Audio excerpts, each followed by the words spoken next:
le Seigneur bénisse. Amen. Quand nous sommes encore debout, nous lisons cette écriture.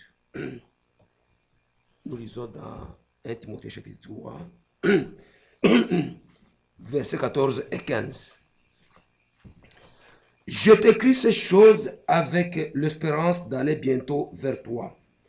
Mais afin que tu saches, si je tarde, comment il faut se conduire dans la maison de Dieu, qui est l'église du Dieu vivant, la colonne et l'appui de la vérité. Amen. Amen. Que c'est bien sa parole, nous pouvons nous asseoir.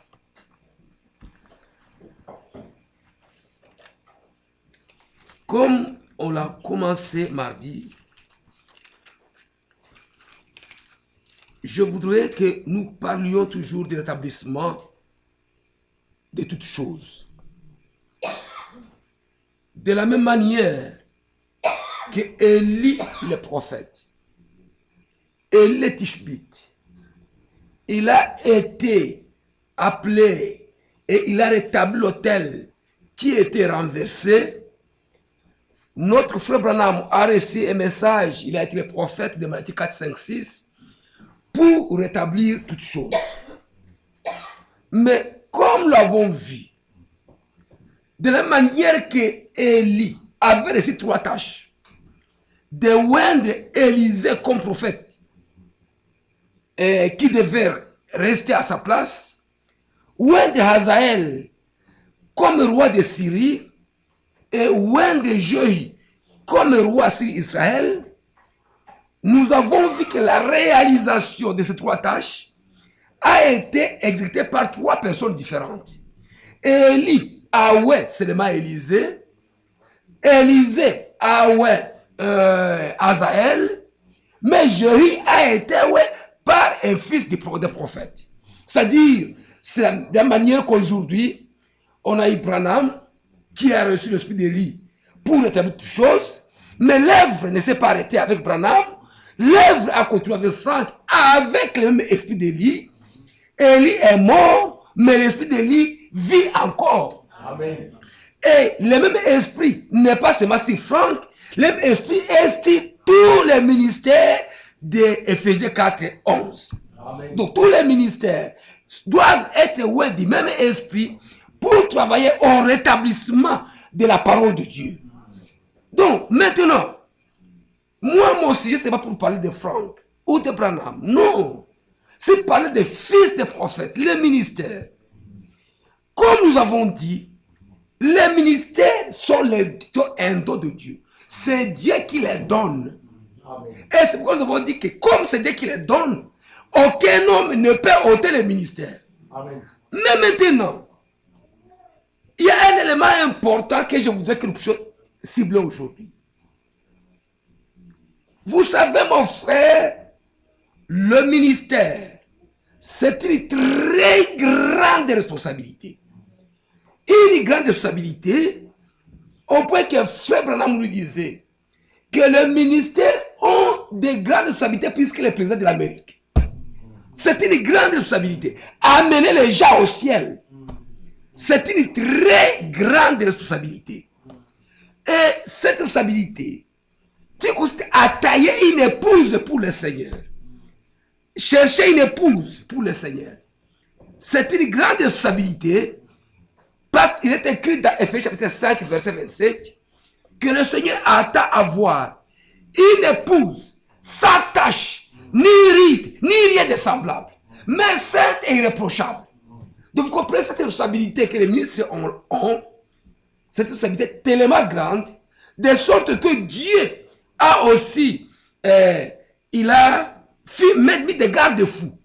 Même si les hommes n'ont pas de conditions, ou ne votent pas les ministres, ne les mettent pas, et ne les votent pas, mais Dieu exige la sainteté pour les ministres. Ça c'est absolu. On ne peut pas vouloir faire l'œuvre de Dieu, chercher d'épouse pour le Seigneur, sans tenir compte du fait que Dieu veut que celle qui travaille à l'époux de Christ puisse travailler pour la sainteté et même saint pour que l'église soit sainte. C'est pourquoi depuis l'Ancien Testament, quand dans Ézéchiel, dans Exode 28, lorsque Dieu a établi le sacrificateur, il a dit, écoutez, quand il faut porter les habits, il doit porter des clochettes à leurs pieds. Et lorsqu'ils marchent, quand les clochettes font tchan, tchan, tchan, Frère Branham montre que c'est Saint, Saint, Saint et l'Éternel. Donc il fallait qu'ils puissent porter des clochettes de sainteté. Et quand nous sommes dans Exode, nous sommes dans cet endroit-là, Exode 28, parce que le sacrificateur de l'Ancien Testament était le symbole des ministres du Nouveau Testament. Nous sommes dans Exode 28. Exode 28. Nous lisons dans Exode 28, verset 35. Je peux, pour gagner du temps, parce que j'ai beaucoup de choses à dire aujourd'hui, Exode, nous sommes à Exode 28. Si je lis au verset 36, tu feras une lame d'or pur et tu y graveras comme on grave un cachet, sainteté à l'Éternel. Tu l'attacheras avec un cordon bleu sur la tiare, sur le devant de la tiare. Elle sera sur le front d'Aaron. Et Aaron sera chargé des iniquités commises par les enfants d'Israël en faisant toutes leurs saintes offrandes. Elle sera constamment sur son front devant l'Éternel pour qu'il leur soit favorable. Amen. Amen. Donc, le sacrificateur devait porter des diadèmes. Vous voyez, les femmes, quand ils veulent se marier, ils portent des diadèmes ici, quelque chose comme ça. Maintenant, il avait une lame, là où c'était écrit sainteté à l'Éternel. Donc, les sacrificateurs devaient être saints. Comme quelqu'un qui devait manipuler les faits divins, ils devaient être saints. C'est une obligation divine. Amen. Amen. C'est pourquoi, dans Malachie chapitre 2, c'est un passage que je n'aime pas lire en entier parce que c'est tellement dur. Parce que Dieu, quand il parle des sacrificateurs, c'est là qui ont la charge de manipuler les faits divins. Ça fait peur. Je lis en sautant parce que c'est tellement dur que vous pouvez lire tout. Dans Malachie chapitre 2, quand Dieu parle des sacrificateurs, il dit ceci. Malachie, dernier livre de l'Ancien Testament, au chapitre 2, voici ce qu'il dit au sujet des sacrificateurs. Au verset, je commence au verset 1. Maintenant, à vous, cet ordre sacrificateur. Si vous n'écoutez pas, si vous ne prenez pas à cœur de donner gloire à mon nom, dit l'Éternel des armées. Je ne peux pas lire ce qui suit, c'est tellement dire, ça fait peur. Mais je saute au verset 3. Voici, je détruirai vos semences et vos sacrificateurs. Je vous jetterai des excréments au visage. Les excréments des victimes que vous sacrifiez. Et on vous emportera.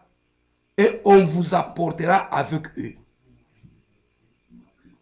Si vous n'écoutez pas, si vous ne donnez pas gloire au Seigneur, il dit, je vous jetterai des excréments au visage.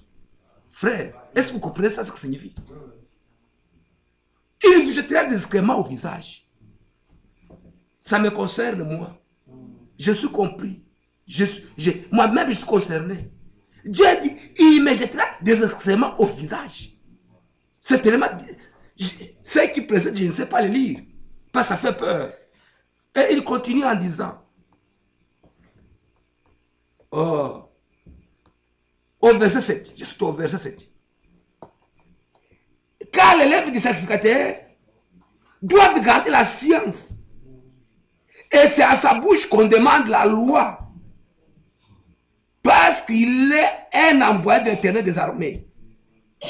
Mais vous vous êtes écarté de la voie. Vous avez fait de la loi une occasion d'Égypte pour plusieurs. Une occasion de chuter pour plusieurs. Vous avez violé l'alliance et les vies, dit l'Éternel. Et moi, parce que vous avez achoppé plusieurs, et moi, je vous rendrai méprisable et vil aux yeux de tous les peuples, parce que vous n'avez pas gardé mes voies et que vous avez égard à la parole des personnes quand vous interprétez la loi. Vous avez égard aux personnes. Pas ça concerne tel, il faut que je passe un peu à côté. Non! Il dit, si vous faites ça, je vous rendrai méprisable. Est-ce que vous comprenez cela? Donc c'est pour dire que c'est une grande responsabilité que Dieu nous donne. Et si on ne fait pas ça, si Dieu dit, il jettera à nos visages tous ceux qui prêchent, tous ceux qui manipulent le feu divin, tous ceux qui se mettent devant le peuple. Il dit, il les jettera l'extrêmement sur leurs yeux. Et il les rendra méprisables devant les peuples. Que Dieu nous aide. C'est une grande responsabilité. C'est pourquoi, quand Jésus a appelé ses serviteurs, dans Luc, nous sommes dans Luc, nous sommes dans le Nouveau Testament, Luc au chapitre 22, nous sommes en train de parler de rétablissement de toutes choses. Nous avons une grande responsabilité et nous devons en tenir compte. Dans Luc au chapitre 22, au verset 31, il est écrit ici. Le Seigneur dit, Simon, Simon, Satan vous a réclamé pour vous cribler comme le froment. Mais j'ai prié pour toi, afin que ta foi ne défaille point. Et toi, quand il sera converti, affermis tes frères. Pour que tu puisses affermir les autres, il faut que toi tu sois affermi. Ce n'est pas quelqu'un qui est faible, qui est frivole, qui va affermir les autres. Il faut que tu sois converti pour que tu puisses commencer à affermir les autres. C'est la parole de Dieu. Et l'homme ne fera pas de paix seulement, mais de toutes paroles qui sont de la bouche de Dieu. C'est la vérité aussi. Nous devons en tenir compte. C'est pourquoi quand le Seigneur appelle ses disciples, dans Luc chapitre 24, au verset 49, il dit, Luc 24, verset 49, il dit, et voici j'enverrai sur vous ce que mon Père a promis. Mais vous, restez dans la ville jusqu'à ce que vous soyez revêtis de la puissance d'en haut. N'allez pas prêcher l'évangile. N'allez pas vite. Restez. Attendez la puissance d'en haut. Quand cet esprit viendra, à ce moment-là maintenant, vous pouvez affermir les autres. Parce qu'avant cela, vous ferez beaucoup de gaffes. Parce que comme vous allez le voir, le ministère, c'est un ministère de l'esprit. Et je ne vais pas enseigner ce ministère de l'esprit, mais je vais te frôler là-dessus pour que vous puissiez comprendre. Et c'est pourquoi, dans Actes chapitre 1, donc on doit, avant d'être ministre, avant de prêcher aux autres, on doit être affermi. On doit voir le baptême du Saint-Esprit. C'est Actes chapitre 1, où il est écrit ceci. Au verset 4, le Seigneur dit ceci.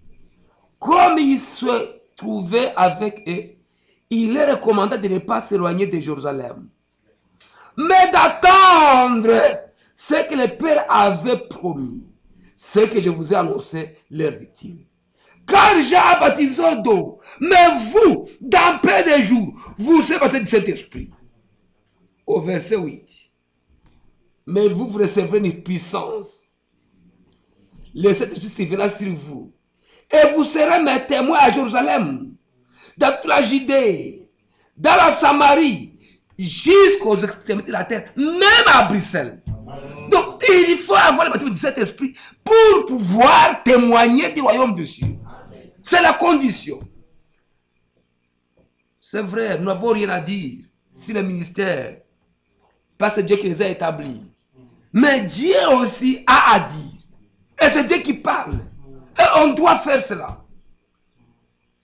Vous savez, mes frères bien-aimés, dans la parole de Dieu, ce que Dieu exige à cet endroit, où il est en train de façonner l'épouse. Dieu veut la sainteté à partir de la chair jusqu'au dernier bas.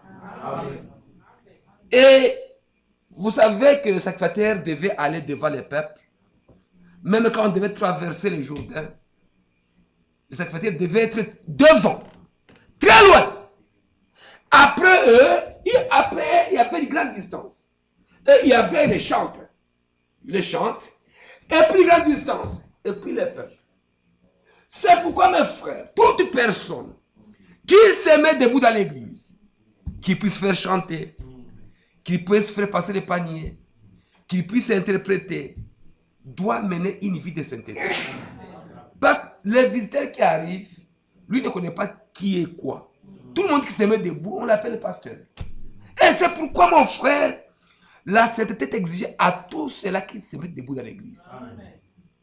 Et si vous ne pouvez pas faire ça, si vous ne pouvez pas vous imposer une discipline de sainteté, on t'a simplement dire en tout cas, ça devient lourd pour moi. Parce que sinon, on fera beaucoup de gaffes. Vous voyez, c'est là que Paul, quand il écrit aux Philippiens, au chapitre 2, on ne peut pas empêcher n'importe qui. Un diacre, s'il travaille, on ne peut pas vous empêcher. Mais on va voir comment la modération se fait. Il y aura une modération aussi. Peut-être dimanche, on verra cela. Qui fait la modération? Parce que pour aider les gens, dans Philippiens chapitre 2, il est écrit, au verset 2, rendez ma joie parfaite. Ayez un même sentiment, un même amour, une même âme, une même pensée. Oh non, ce n'est pas ça. C'est ce que je voulais dire. Je saute au verset 15.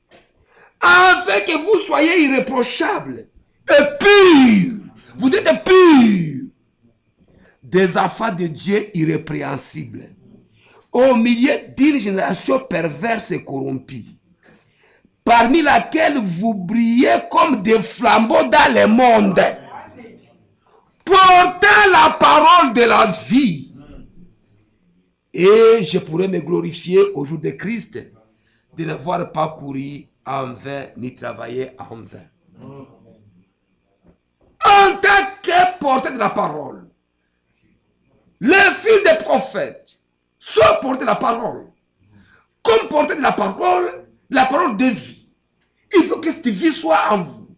Comme je vous ai dit encore une fois, lorsque nous prêchons par le ministère de l'Esprit, nous ne sommes pas dans la dispensation du ministère de la lettre. Non. Nous sommes dans la dispensation du ministère de l'Esprit. C'est-à-dire que c'est l'Esprit qui est à moi, qui est en train de vous contaminer. C'est ça qui une différence de domination. La domination parle pas sur le diplôme théologique. Parce qu'ils ont des connaissances théologiques. Parce qu'ils ont l'éloquence. Mais nous, ce n'est pas ça. Non. Paul dit, j'ai écrit, c'est pourquoi j'ai parlé. Il faut qu'elle soit une vie à moi. Pour un véritable ministère, sa prédication lui-même constitue un. Donc, la prédication elle-même, c'est une seule chose. Et à ce moment-là, la prédication aura une vie en vous. Mais si je vis différemment de ma prédication, c'est juste un discours théologique. C'est un discours religieux. C'est pourquoi nous devons faire un effort. Et vous devez prier pour ceux qui vous prêchent. Réellement, priez pour eux. Parce que pour que la parole qu'ils prêchent puisse avoir d'impact sur votre vie. Que Dieu nous aide.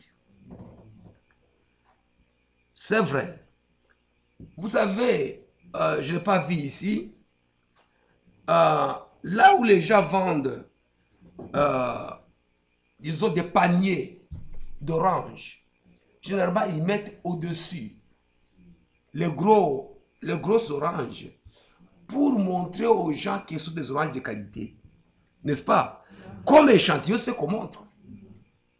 Et les serviteurs de Dieu, ce sont le chef-d'œuvre Les chefs de... Donc, c'est ça la qualité. Donc, si on veut voir les chrétiens de Bruxelles, vous voyez le conducteur.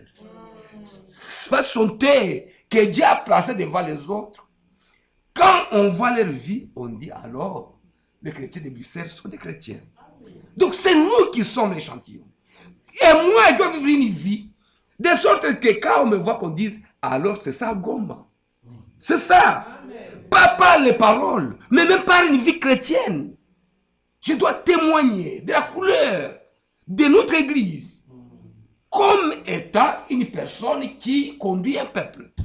Je travaille à la sanctification de l'église de Goma. Je travaille à la perfection de l'église de Goma. Il faut que moi-même je puisse montrer de quoi je suis capable. Comment je vais conduire une équipe? Je suis un ingénieur qui conduit les maçons, les ingénieurs, pendant que moi je ne sais pas construire. Ce n'est pas juste. Il faut que Dieu nous fasse grâce. C'est pourquoi Paul,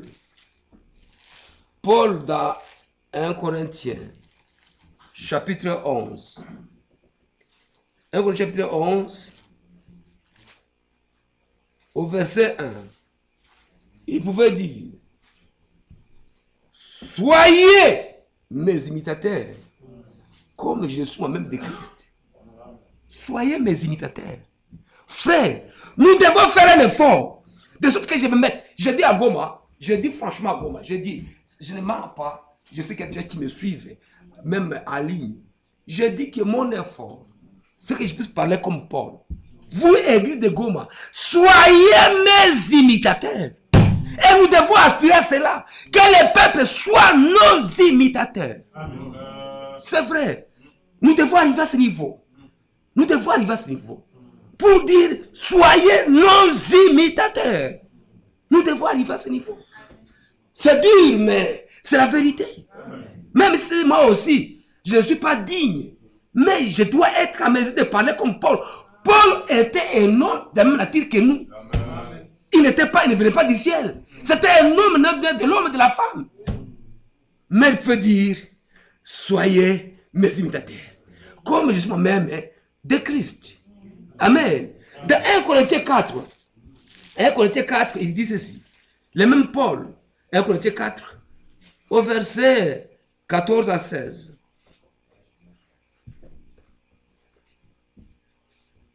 Ici, il parle comme ceci.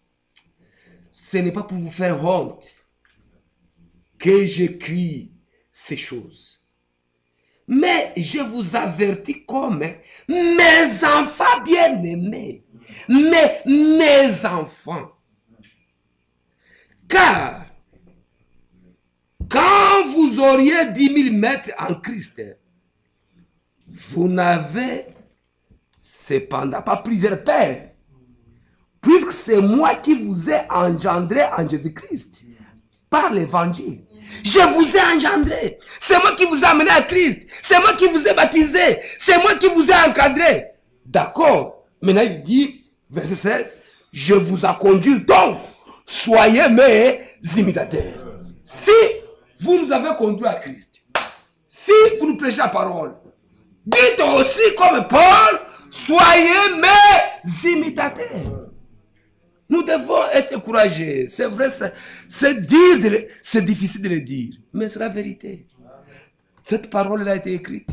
C'est pour nous. C'est pour les autres, c'est pour nous. Vous allez dire, Kabanza, mais vous aussi, on vous reproche. C'est vrai, on me reproche. Mais la parole reste la parole. Je n'y peux rien. Elle est là. Je dois faire un effort pour que l'église, vous ne me connaissez pas, mais l'église de Goma, où certains me suivent, je suis convaincu, il faut que je puisse être à mesure de me tenir debout et dire, frère, c'est moi qui suis votre conducteur.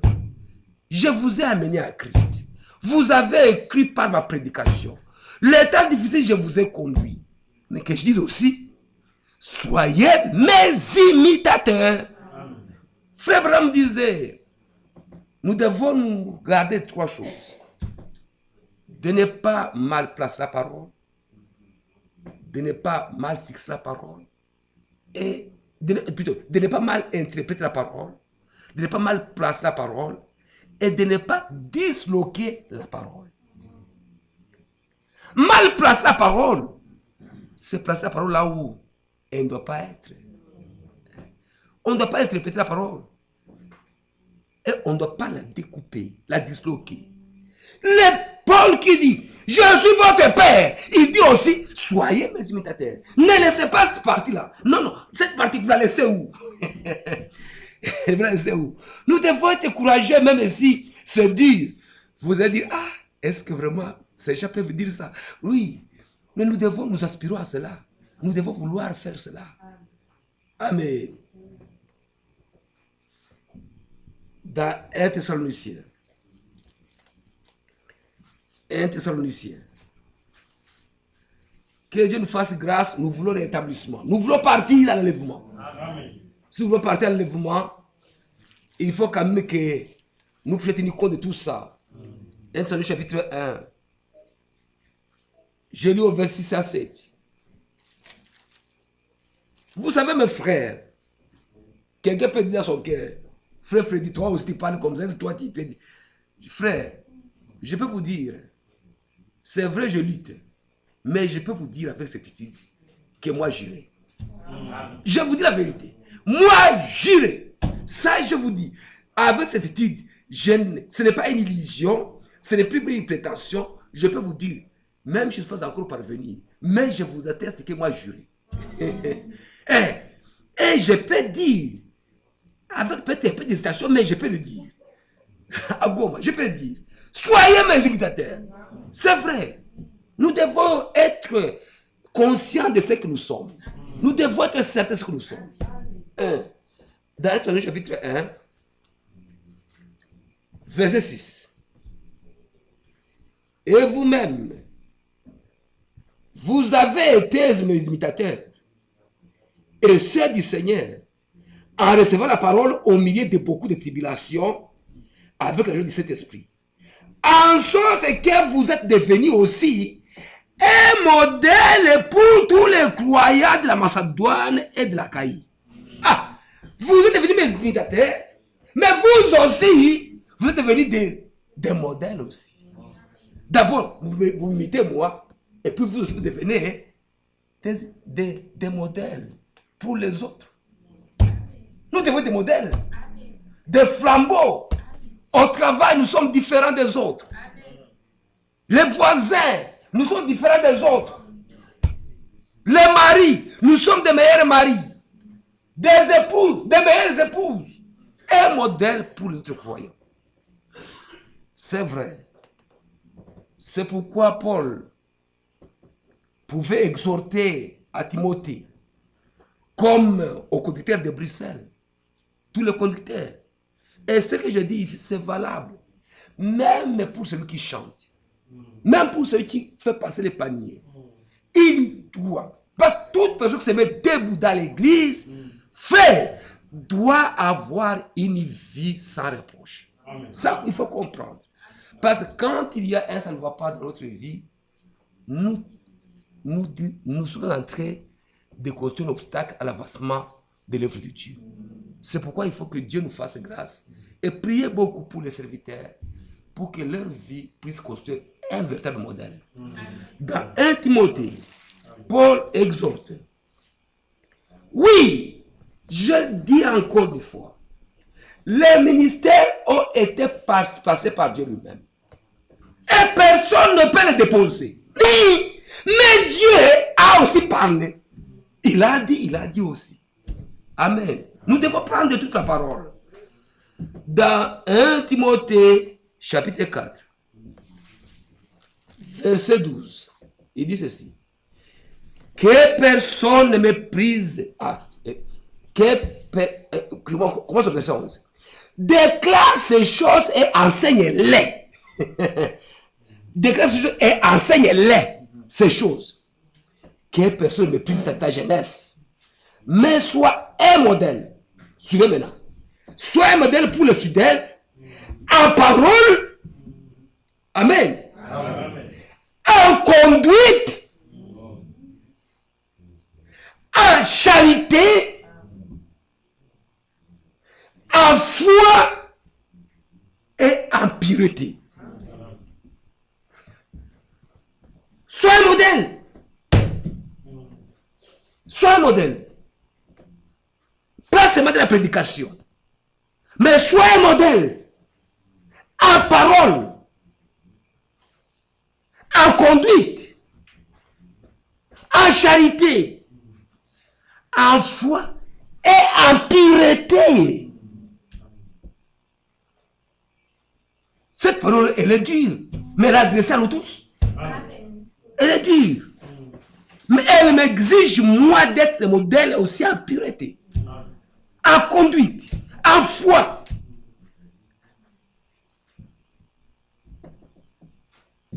Vous savez, l'Église ne peut, Frère Branham disait qu'aucune personne dans l'Église ne peut être plus spirituelle que son pasteur.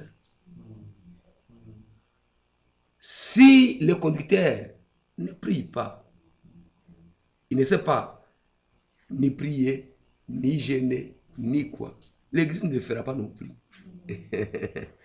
Ne le fera pas non plus. S'ils n'ont pas de charité, l'Église ne sera pas non plus.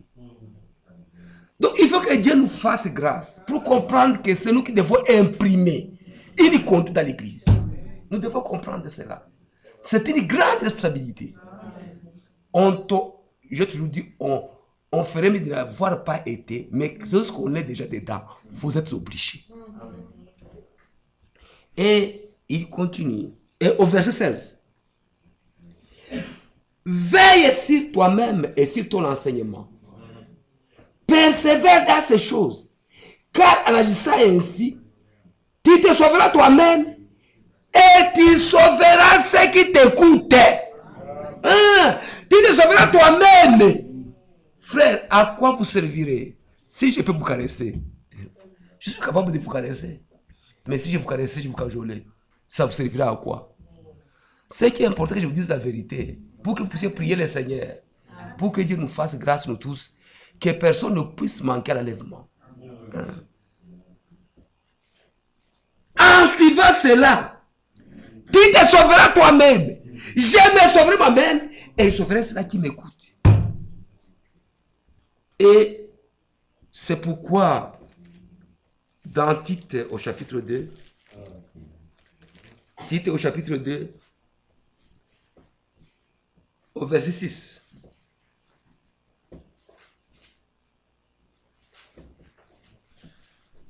il faut que nous comprenions que nous avons une grande responsabilité. Pas nous seulement les prédicateurs, même vous les brebis, vous avez une grande responsabilité. Amen. Il faut que les autres croient en voyant votre conduite. Amen. Il faut que vous soyez affermis par notre conduite, nous le conducteur. Et il faut que les croyants viennent à croire à cause de votre conduite. Donc nous avons une responsabilité pour nos âmes et pour ceux qui nous entourent. Si les gens ne croient pas à cause de votre propre conduite, frère ou sœur, vous êtes coupable devant Dieu. Et c'est pourquoi Paul écrit à Timothée, à Tite chapitre 2, au verset 6, il dit, au verset 6, exhorte même les jeunes gens à être modérés. Démontre-toi toi-même à tous égards un modèle de bonnes œuvres en donnant un enseignement pur et digne, une parole saine, irréprochable, afin que l'adversaire soit confus, n'ayant aucun mal à dire de nous. Quel adversaire manque quoi dire contre nous? Il y a des églises qui nous entourent ici. Des églises, même qui se disent du message. Il faut qu'ils soient conscients, qu'ils disent, l'église ici, en tout cas les frères de là, ils vivent une vie d'évangile. C'est ce témoignage-là qui va arracher les brebis là-bas pour venir ici. C'est pourquoi nous avons une responsabilité devant Dieu, pour nos âmes et pour aider les autres aussi. C'est pourquoi nous devons faire attention. Les commérages, parler mal des uns des autres, les critiques. Frère, c'est pourquoi, même quand un frère a péché, Vous vous rencontrez avec eux de l'extérieur. Ils commencent à critiquer. Vous dites non. Non, non, vous avez mal compris. Ce n'est pas ça. Hey, parce que ça ne fait pas l'honneur. Ce n'est pas l'honneur. Nous devons nous défendre les uns les autres. Parce que l'honneur, le déshonneur d'un de nous, c'est un déshonneur de toute l'Église. Il faut que l'ennemi manque à redire sur nous. Hein? Vous voyez, quand vous commencez à critiquer avec les païens, les vols, hein, les escroqueries, les mensonges, les calomnies, frères, vous savez, il y a certains péchés quand nous les commettons. Nous devenons des criminels des âmes. C'est vrai, nous devenons des criminels des âmes. Parce que les âmes qui auraient dû venir ne viennent plus à cause de vos actes. Vous êtes des criminels des âmes. Et Dieu vous tiendra pour responsable. C'est pourquoi, frère, ne jouons pas. L'Église appartient au Seigneur. L'Église, je vous dis, il aurait fallu mieux ne pas croire. Parce que quand on a cru, nous portons des responsabilités, pas seulement pour nous-mêmes, même pour l'humanité entière. Si quelqu'un arrivait à manquer de croire à cause de ton comportement, tu es un criminel. C'est grave, mais c'est dur, mais c'est la vérité. C'est la vérité. Que Dieu nous fasse grâce. Nous devons comprendre cela. Et encore davantage, nous qui sommes conducteurs. Parce que vous savez, frère, le péché de Franck, si Franck commet un péché, ce péché-là sera connu dans le monde entier. Vous savez ça? Autant qu'il a l'influence du monde entier, son péché va aussi sillonner le monde entier. Et moi, autant que j'ai sillonné certains pays, le Rwanda, j'ai sillonné l'Ouganda, j'étais à l'Afrique du Sud, dans toutes les églises d'Afrique du Sud. J'arrive en Europe. Mes péchés aussi vont aussi voyager de la même. Là où j'ai été, mes péchés vont. Même ce que j'ai entendu par moi, ce que j'ai entendu parler de moi, même à l'internet, on va dire, celui-là que vous avez déjà vu là-bas. Donc ce n'est pas une bonne chose. Donc, nos péchés vrombissent très fort, nous qui sommes conducteurs.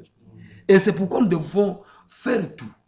Frère, j'ai toujours dit que même si quelqu'un m'escroquait mon argent, j'ai difficulté de recouvrer avec force. J'ai dit, frère, aide-moi, donne-moi mon argent, frère. Parce que c'est que si j'arrivais à tourner, ça sera encore. Il va refuser de venir écouter la prédication que je prêche.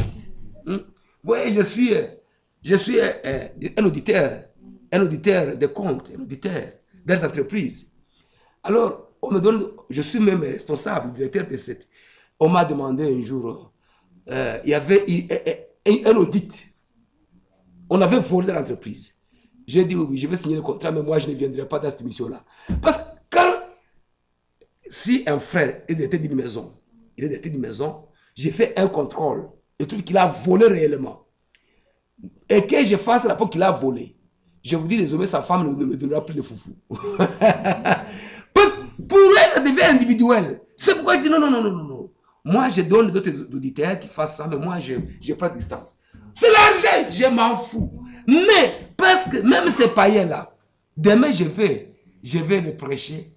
Comment je vais les amener à Christ? Vous voyez, donc, c'est une responsabilité qui nous amène à nous dépouiller de nos droits. Parce que nous devons amener les âmes à Christ. C'est ça la priorité. Amen. C'est ce que Paul écrit en Romains. Romains chapitre 2. Romains chapitre 2. Au verset 24. Romains 2, 24. Car le nom de Dieu est à cause de vous blasphémé parmi les païens, comme ça est écrit.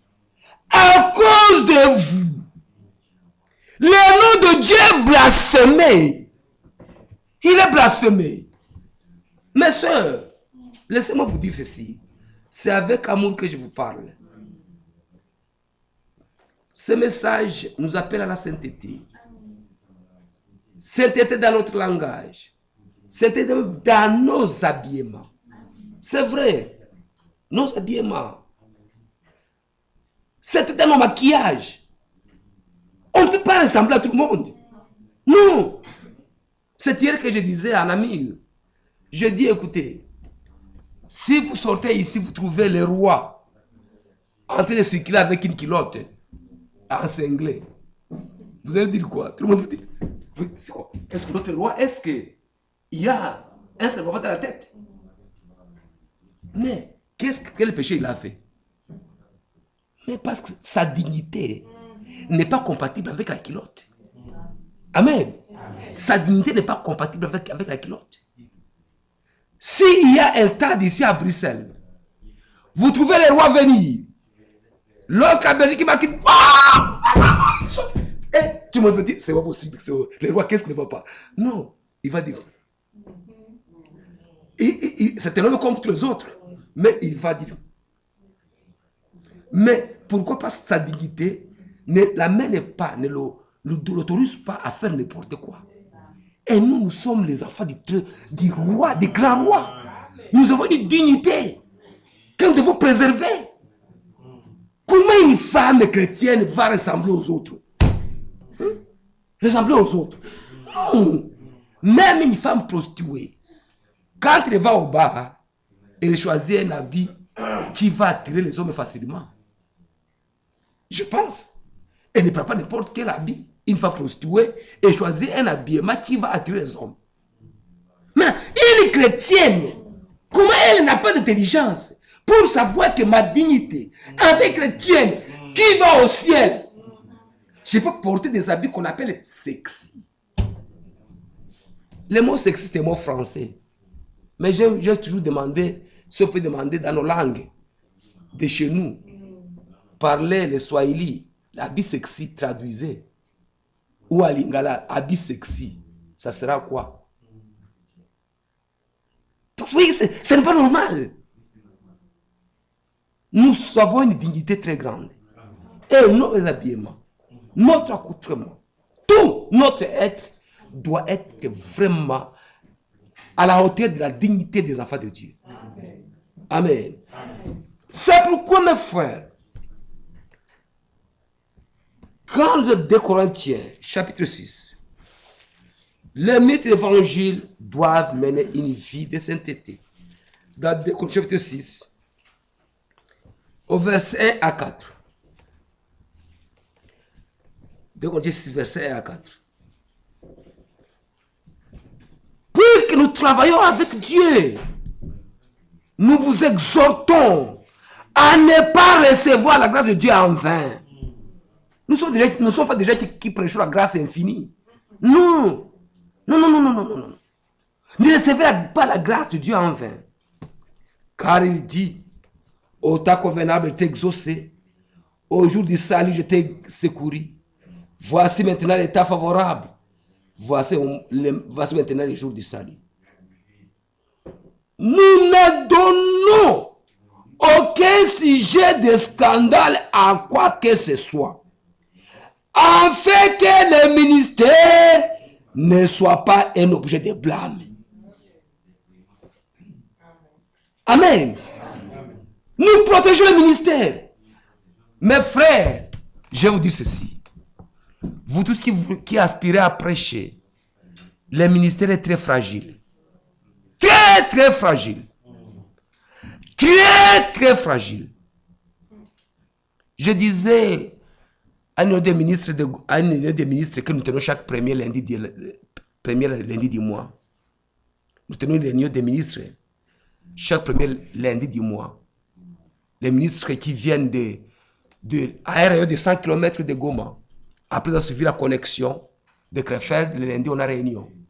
Je leur dis, frère, le ministère est très fragile. Vous pouvez prêcher, vous faites des grandes choses. Tu vas dire, oh, c'est celui-ci, c'est celui-ci.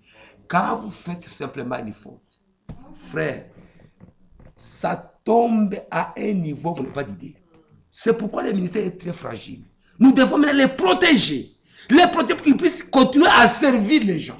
On doit les protéger. Et c'est pourquoi Paul continue en disant, mais nous nous rendons à tous égards recommandables, comme serviteurs de Dieu. Par beaucoup de patience, je saute au verset 6. Par la pureté, un ministère recommandable par la pureté. à la fin du verset 6, par un Esprit Saint, il faut que l'église soit recommandable. C'est ma sainteté qui fera en sorte que l'église tienne debout. Vous savez, frère, une église comme l'église de Lubumbashi, certains la connaissent, l'église de Lubumbashi. C'est une église où le dimanche, ils peuvent dépasser 8000 personnes. Même au-delà de 8000 personnes. Mais je vous dis que le pasteur Kazadi qui a déjà été ici, peut faire une année sans avoir prêché. Mais Kazadi tient cette église par la sainteté. Même s'il ne prêche pas, sa sainteté, sa vie exemplaire, il tient cette église. Et Kaka, par sa vie exemplaire. C'est ça ce qui tient l'église. Donc nous tenons l'église par notre vie de sainteté. Même si je ne prêche pas, c'est ma vie de sainteté qui tient l'église. Parce que tout le monde suit mes traces. Vous savez, quand un papa marche comme ça, l'enfant aussi, qu'il le veuille ou non, l'enfant marchera comme ça. Vous êtes grave, vous comprenez? Quand papa, il aime danser, les enfants seront danseurs. Quand papa aime les matchs, les enfants vont aimer les matchs. Parce qu'il y a des gens qui ne sont pas venus à l'église, peut-être parce qu'ils sont suivre le mondial. C'est dommage qu'on soit à ce niveau-là. Mais nous sommes frères, que Dieu nous fasse grâce. Amen. Nous devons arriver à ce niveau. C'est pourquoi dans 2 Corinthiens chapitre 1, je vous dis des choses sérieuses. Même si je parle lentement, des choses sérieuses. Que Dieu nous fasse grâce. Amen.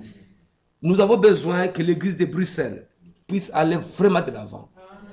Dans 2 Corinthiens chapitre 1, au verset 12. 2 Corinthiens chapitre 1, verset 12. Car ce qui fait notre gloire, c'est ce témoignage de notre conscience, que nous sommes conduits dans le monde, et surtout à votre égard, avec sainteté et piété devant Dieu, non pas avec une sagesse charnelle, mais avec la grâce de Dieu. Est-ce que vous savez ce verset? Lisons-le encore. Lisons-le encore. Suivons en tout cas. Car ce qui fait notre gloire, c'est ce témoignage de notre conscience, que nous sommes conduits dans le monde. Et surtout à votre égard, vous ici, avec sainteté et pureté devant Dieu, non pas avec une sagesse charnelle, mais avec la grâce de Dieu. Ce qui fait notre gloire, c'est notre sainteté. Que non, ma conscience me dise devant Dieu, l'église de Goma sait que je me conduis de ma conscience elle-même me confirme que j'ai un témoignage qui n'est pas, qui est pur. Ce qui fait notre gloire. Ne cherchez pas la gloire en dehors de ça. Vous voulez la gloire avec une vie désordre? Non. Des calomnies, des injures, Non, non. Frère, quand vous critiquez, frère, vous savez une chose. Si je me mets ici, je commence à parler mal d'un frère devant un autre. Le frère c'est spirituel, même s'il ne me dit pas, il dit, ce vieux aussi, il est critiqué. Il ne dira pas. On ne dit pas, mais ce vieux aussi est critiqué aussi. Donc, vous, qui êtes diacre, qui êtes ceci, cela, chaque fois que vous faites ces choses-là, c'est lui qui vous entend. Il découvre, voici, eux aussi sont comme nous. Donc, lui aussi, il est membre. Il est membre de commérage. Il est membre de calomnie. Donc, il est de notre série. Frère, c'est pourquoi nous devons garder nos bouches. Amen. Que Dieu nous fasse grâce. C'est vrai, notre conscience, ce qui fait notre gloire. C'est pourquoi, dans 1 Jean, la lettre de Jean, l'épître de Jean, 1 Jean au chapitre 3, 1 Jean au chapitre 3, au verset 20 à 21, 1 Jean chapitre 3, 20 à 21, est écrit ici. Bien-aimés, si notre cœur ne nous condamne pas, nous avons de l'assurance devant Dieu. Ah, est-ce que je vais commencer au verset 20? Je vais commencer au verset 20. Je vais commencer au verset 20. Car si notre cœur ne nous condamne pas, Dieu est plus grand que notre cœur et il connaît toutes choses. Bien-aimés, si notre cœur ne nous condamne pas, nous avons de l'assurance devant Dieu. Frère, votre cœur a la dimension de ces points. Votre cœur a la dimension de ces points. Mais vous-même, votre cœur vous condamne. Vous voulez prier, vous dites, ah, j'ai calomnié. Votre cœur vous condamne. Mais si votre cœur vous condamne, Dieu est plus grand que votre point. Si votre cœur déjà vous condamne, Dieu vous condamne combien de fois? Déjà, votre petit cœur vous condamne. Dieu est plus grand que votre cœur. Donc, Dieu vous condamne davantage. C'est pourquoi, mes frères, beaucoup de gens, ils ne donnent pas la dîme. Quand ils ne donnent pas la dîme, quand ils veulent prier, ils commencent à dire, ah, moi qui ne donne pas la dîme, est-ce comment je veux prier? Donc, lui-même, il prie, mais attends de se condamner. Comment la prière va aller au ciel? Parce que déjà, ton cœur déjà bloqué ta prière. Parce que tu es en train de prier, arrête de te condamner toi-même.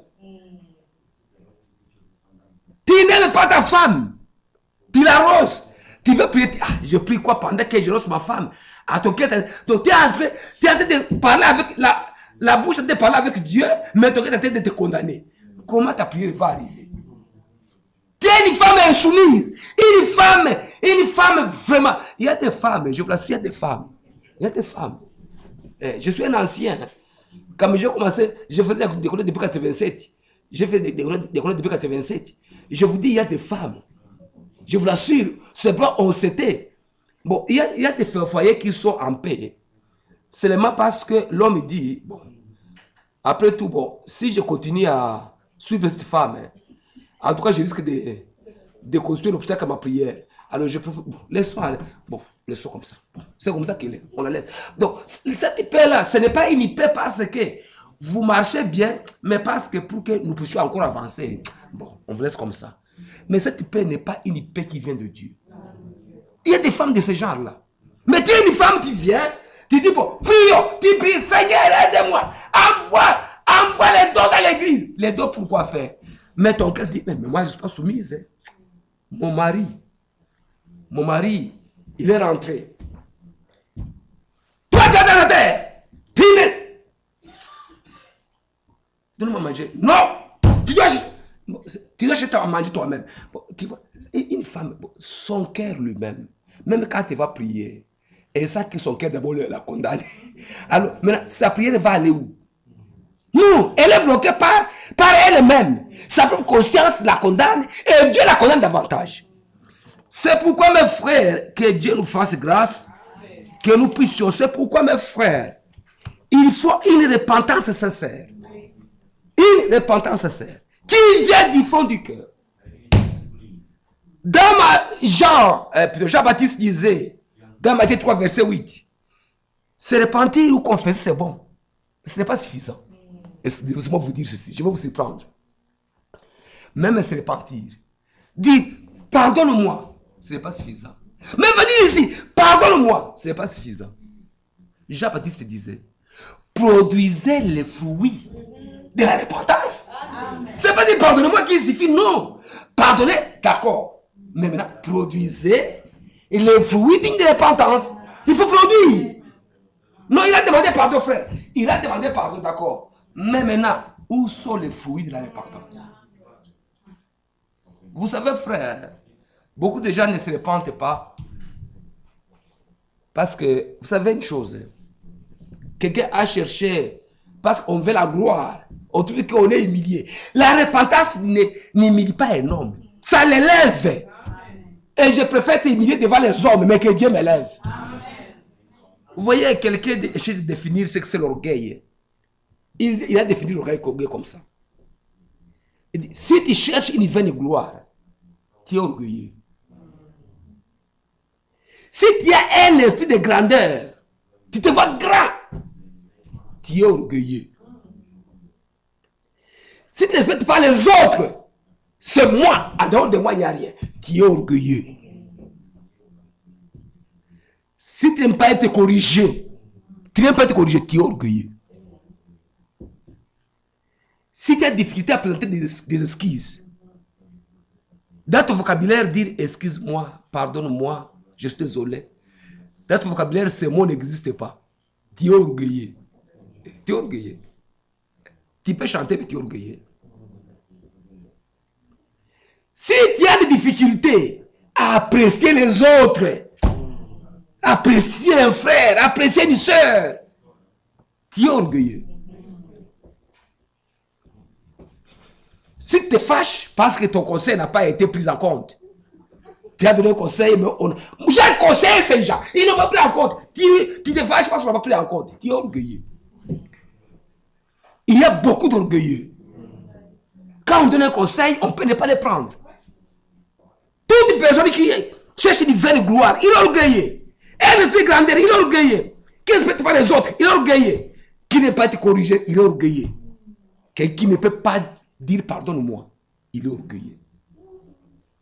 Quelqu'un qui n'est pas apprécié les autres, il est orgueilleux. Si on n'a pas pris en compte ton conseil, j'ai donné un conseil, il n'a pas accepté. Tu es orgueilleux. Vous savez, pour ceux qui sont mariés, ils doivent comprendre ceci aussi. C'est que quand on fait un conseil avec sa femme, je parle comme un ancien maintenant. Je ne suis pas ancien de Bruxelles. Vous voyez, une femme, quand on tient conseil, cet argent, on achète une voiture ou on achète une parcelle. Discussion. La femme dit une voiture. Tu dis, mais quand même vous arrivez à être d'accord, l'autre aspect, il n'a pas abandonné. On sait qu'on nous convient, nous achetons donc une parcelle. Ok. D'accord. Ok, on achète la parcelle. On est d'accord. S'il arrivait que la parcelle trouve des problèmes, voyez, moi il te disait qu'il fallait acheter une voiture. Voilà maintenant, tu m'avais. Mais on s'était mis d'accord. Donc, la femme accepte, mais sachez que la première proposition n'a pas effacé. C'est comme ça que les femmes sont. Alors maintenant, il faut toujours comprendre que ces conditions-là sont là et on accepte comme ça. Parce que pour elle, même son oui n'a jamais été oui. Son oui est oui, mais il y a un mais. Parce que les jours que ça va barder de ce côté-là, parce que quand on donne un avis, ça peut marcher comme ça ne peut pas marcher. Si ça ne marche pas, elle va revenir sur notre proposition. Vous voyez, moi je te disais, et nous comprenons, c'est comme ça qu'elles sont. Et maintenant, si on est avec une femme, si on ne comprend pas que c'est comme ça qu'elles sont, alors on a des problèmes. Il faut accepter. Bon, oui, toi tu avais choisi l'autre, oui, ok. Comme ça échoué, c'est vrai, toi tu avais choisi l'autre, mais c'est trop tard. C'est désolé parce que c'est déjà fait. Mais on comprend. Donc c'est comme ça qu'on est. Nous devons arriver à comprendre pour évoluer dans la volonté parfaite de Dieu. Créer une paix, une harmonie. C'est pourquoi, suivez frère, produis les fruits de la repentance. Frère, je vais te mettre cet aspect, cet exemple.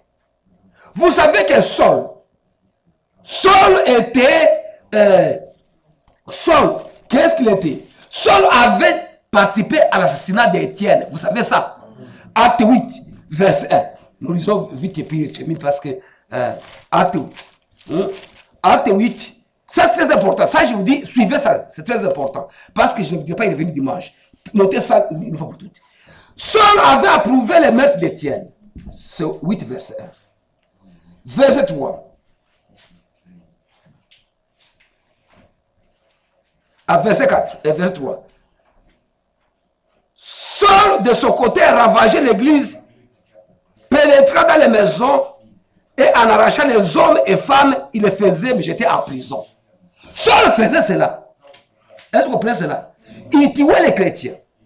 Et quand nous lisons, lorsque Paul a cru au Seigneur, il s'est repenti. C'est fini d'accueillir au Seigneur.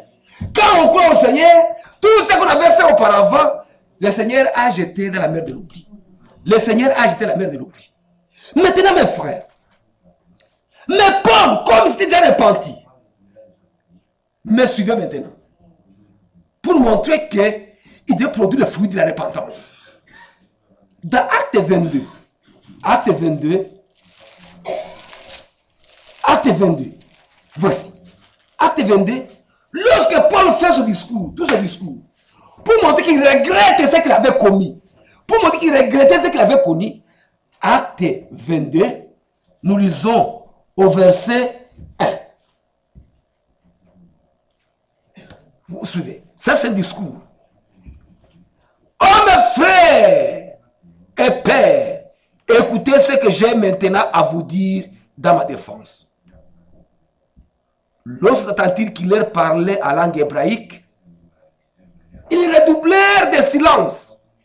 Et Paul dit, je suis juif, né de Tarse en Cilicie, mais j'ai été élevé dans cette ville ici et instruit au pied de Gamaliel, dans la connaissance exacte de la loi de nos pères, étant plein de zèle pour Dieu, comme vous l'êtes tous aujourd'hui. Suivez le verset 4. J'ai persécuté à mort doctrine, liant et mettant en prison les hommes et femmes. Quand on s'est repenti, on dit frère, même quand je prêche, frère, j'étais dans telle vie, c'était une mauvaise vie. Donc il continuait à regretter, il continuait à condamner cette vie-là. Comme un frère qui avait cru à la polygamie, comme il y a chez lui une doctrine de polygamie, il est prédicateur de ce message. Mais chaque fois qu'il prêche, quand il arrive à se plaindre, il dit, frère, Dieu m'a fait sortir cette fausse doctrine de polygamie. Frère, c'est un désordre. J'ai cru et je me suis marié à une autre femme. Que Dieu me pardonne. Il continue. Chaque fois, il répète. Quand il prêche, il ne manque jamais de condamner la polygamie, bien que lui soit polygame. Pour dire qu'il s'est déjà repenti réellement. Et il décourage les autres à faire de même. Et Paul dit, moi qui étais un persécuteur, il continue à le dire. Donc, on n'a pas honte de crier ce qu'on a fait dans la vie passée. Quand on était délivré, quand on était libéré, on le dit sans honte. J'étais ceci, j'étais cela, Dieu m'a aidé. Amen. Vous voyez, dans 1 Corinthiens 15, Paul encore prêcha chez les Corinthiens. Paul prêcha chez les Corinthiens, 1 Corinthiens 15, verset 6.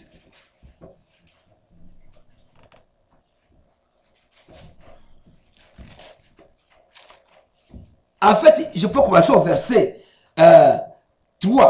Je vous ai enseigné avant tout, comme j'avais reçu que Christ est mort pour nos péchés, selon les Écritures, qu'il a été enseveli, et qu'il est ressuscité le 3e jour, selon les Écritures, et qu'il est apparu à Képha, puis aux 12. Ensuite, il est apparu à plus de 500 frères à la fois, dont la plupart sont encore vivants, et donc quelques-uns sont morts. Ensuite, il est apparu à Jacques, puis à tous les apôtres.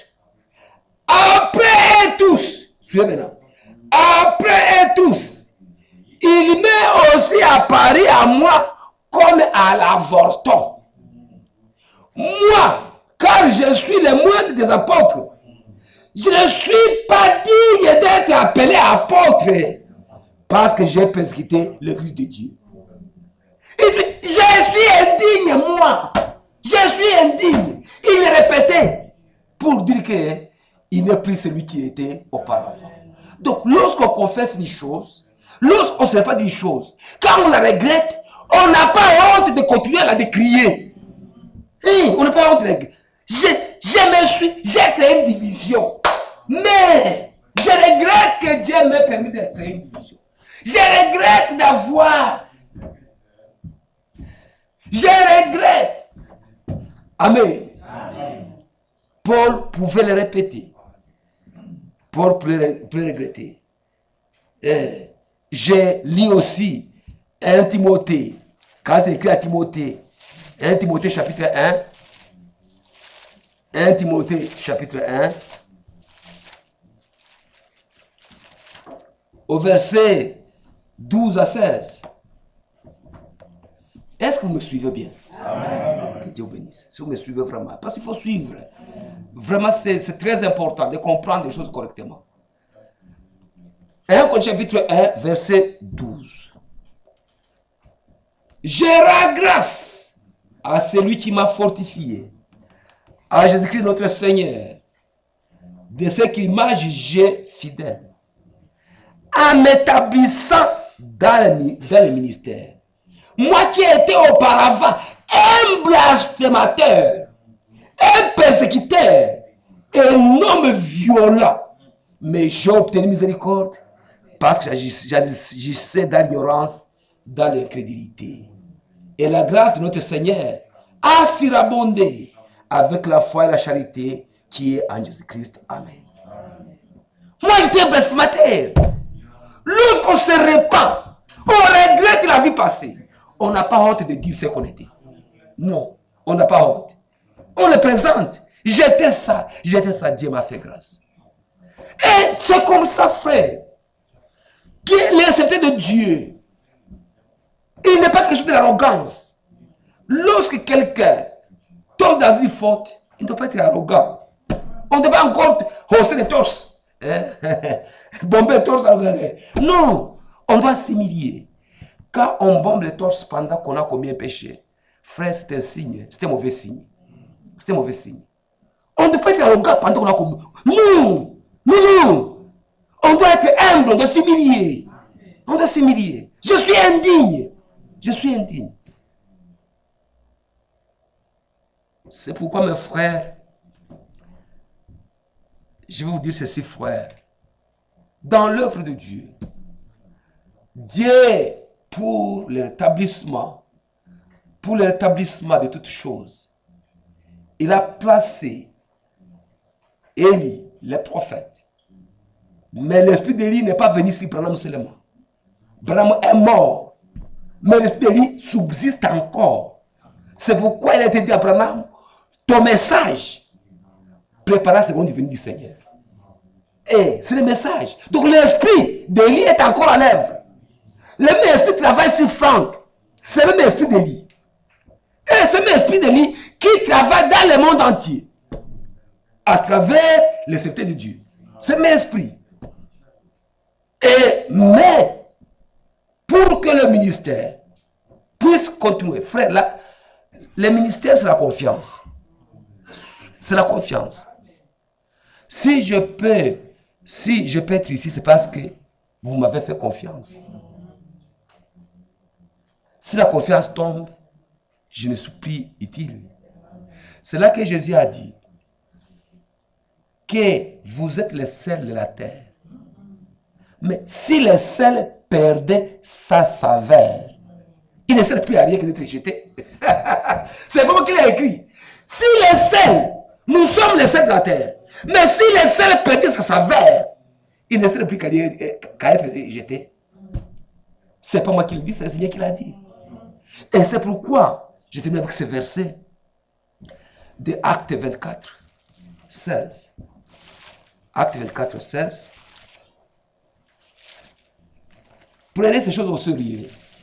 Et si vous marchez avec elles, Dieu vous bénira. Amen. Acte 24, verset 16, il est écrit ceci. C'est pourquoi je m'efforce d'avoir constamment une conscience sans reproche devant Dieu, pas seulement devant Dieu, et devant les hommes. Je m'efforce d'avoir constamment une conscience sans reproche devant Dieu et devant les... Amen. C'est pourquoi, mes frères, pour pouvoir amener l'église à perfection, les fils des prophètes, Jéhu qui a été oué par les fils des prophètes, s'il avait refusé les fils des prophètes, il ne serait pas oué roi. N'est-ce pas? C'est pourquoi on ne refuse pas un ministère. On ne rejette pas un ministère. Mais Dieu aussi, il parle aussi. Il montre que, non, attention, le ministère doit être semblable. Le ministère doit être, il sera confiance. Nous suivons Franck parce que nous avons confiance en lui. Et si on n'a pas confiance, Frère Branham disait que Dieu ne fait pas un demi-ministre. Mais un homme lui-même peut se faire un demi-ministre. Dieu ne se fait pas de ses dons et de ses appels. Mais le ministre lui-même peut aussi faire en sorte que le ministère soit inutile. C'est pourquoi, mes frères bien-aimés, il faut que, à commencer par moi, par vous tous, craignons Dieu. L'église, nous ne sommes pas une domination. Il y a des gens qui pensent que nous sommes une domination comme les autres. Non, nous ne sommes pas une domination. Ici, c'est l'église du Dieu vivant. Étant l'église du Dieu vivant, nous devons comprendre que Dieu sait qu'il veut. Il veut notre sainteté. Dieu veut. On peut broncher. Nous sommes des hommes. On peut broncher. Mais quand on bronche, on ne demeure pas dans les péchés. C'est ce qui est écrit. Celui qui est de Dieu ne pratique pas les péchés. Ne pratique pas les péchés. Pratiquez les péchés, frère. Quel soldat? Vous tombez, vous restez là-bas. Non. Vous tombez, vous mettez debout. Pardonne-moi. On va de l'avant. C'est fini. On produit les fruits de l'importance. C'est pourquoi, frère bien-aimé, que Dieu nous fasse grâce. De la manière que je vous ai dit que pour la repentance, je vous ai dit que on ne force pas quelqu'un à se repentir, mais Dieu convainc quelqu'un à se repentir. On ne doit pas les critiquer. Il y a la part de celui qui a vie, il y a la part de Dieu, il y a la part de celui contre qui on a péché. Et dans le ministère, il y a la part de nous. On ne peut pas refuser quelqu'un un ministère, mais Dieu est capable aussi d'effacer, pas effacer, il ne sait pas, mais il jette les excréments au visage. Il vous rend méprisable, de sorte que votre ministère devient inutile. C'est pourquoi, mes frères bien-aimés, nous tous qui sommes debout, nous tous qui prêchons, nous tous sommes diacres, qui chantons, nous devons faire en sorte que notre vie puisse être une vie digne de l'évangile. Que Dieu bénisse. Amen.